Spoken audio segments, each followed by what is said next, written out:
Chapter 2 Tom Sawyer's Club. Tom and I walked quietly along a path among the trees. When we passed near the widow's kitchen, I fell and made a noise. We lay very still. Miss Watson's black slave Jim was sitting in the kitchen door. We could see him clearly because there was a light behind him. He stood up and asked, "Who's there?" Jim stood listening, then walked towards us. We didn't make a sound. Then he stood where Tom and I were hiding and asked again, "Who are you? I know that I heard something. I would just sit here until I hear the noise again." Jim sat on the ground between Tom and me. He leaned against the tree we were hiding behind. He almost touched my leg. My nose began to feel uncomfortable, and I wanted to rub it, but I dared not. We sat quietly for a long time. Then Jim began to breathe heavily, and we knew that he was asleep. Very quietly, Tom and I stood up and walked away. Then Tom decided that we would need some candles. He also wanted to play a trick on Jim. I said, "No, forget the candles. Jim will wake up, and then the widow will learn that I'm not in bed." But Tom loved jokes, and he loved danger. He walked quietly into the kitchen and took 3 candles. He left 5 cents on the table to pay for them.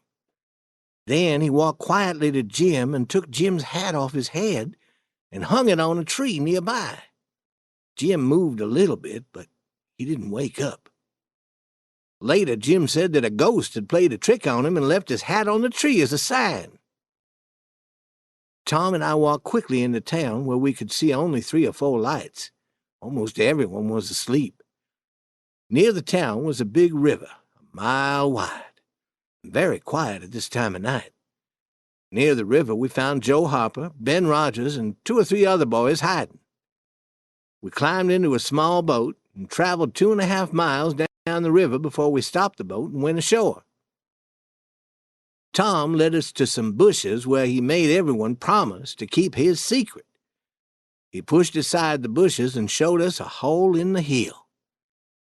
We lit our candles and used them to light our way through the hole and into a large cave.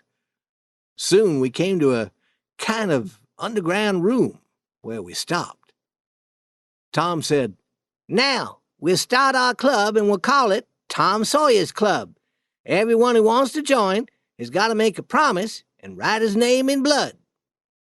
Everyone was willing to do this. Tom wrote the program on a sheet of paper and read it to us. All the boys had to promise that they would never tell any of the club's secrets. If they did, other members of the club would kill them and would burn their dead bodies. Some boys thought that it would be a good idea to also kill the families of the boys who told the club secrets. Tom added this to the promise. Then Ben Rogers said, "Huck Finn doesn't have a family. How can we let him join the club?" "Well, he has a father," said Tom Sawyer. "Yes, he has a father, but you can't never find him. A few years ago his father would lay in the road drunk from too much whiskey, but he hadn't been seen in this town for more than a year." The boys talked about this problem.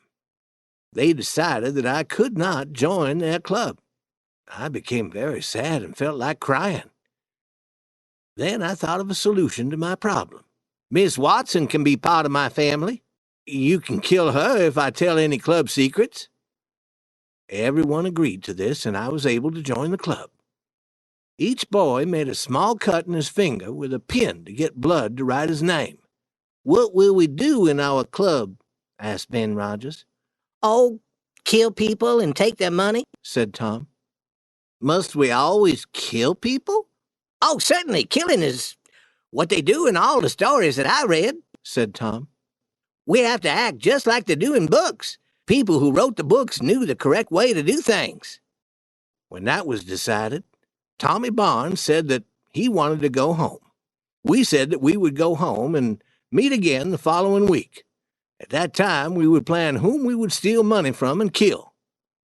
When I got home, I climbed up onto the porch roof and in through my window.